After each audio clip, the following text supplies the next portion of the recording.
A ghost ship whispers your name as you step onto its rotting deck in search of answers. The fog rolled in like a creeping tide, wrapping its cold fingers around the decaying hull of the ghost ship anchored offshore. I stepped onto her creaking deck with caution, drawn by an eerie whisper that seemed to follow me from shore, looking for answers. I turned but saw no one, just my breath misting before me in the frigid air.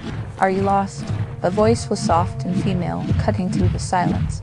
My eyes darted across the ship's desolate deck until I spotted a figure huddled against the rail, her back to me. When she turned around, her face was pale but inviting, dark hair falling in loose waves over shoulders bare except for a thin sweater.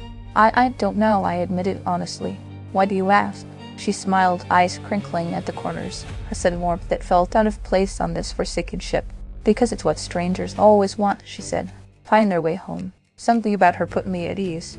She knew my thoughts before I could voice them, knew exactly how to answer, as if reading minds. We walked through the dank corridors and up twisting stairs, our feet silent on splintered planks. "Are you sure we should be here?" I asked hesitantly, glancing back at darkened cabins that seemed to stare after us with empty windows. She nodded calmly.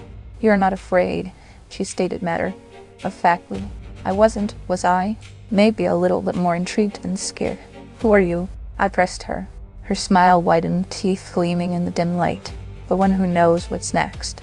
We reached an old map room with crumbling charts scattered across dusty tables. She sat down and pored over them intently while I watched nervously from a chair nearby. "What will happen now?" she asked without looking up. I froze, my throat dry. "Now? Nothing," I stammered. Her eyes flicked to mine, sharp yet somehow comforting in their knowing gaze.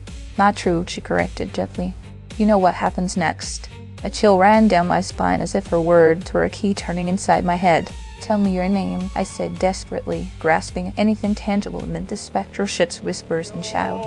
"I'm Marisol," she murmured softly, but when she stood up and turned away, an unsettling thought snapped in my mind. Was this her home? Were we both trapped here together? "Why are you helping me?"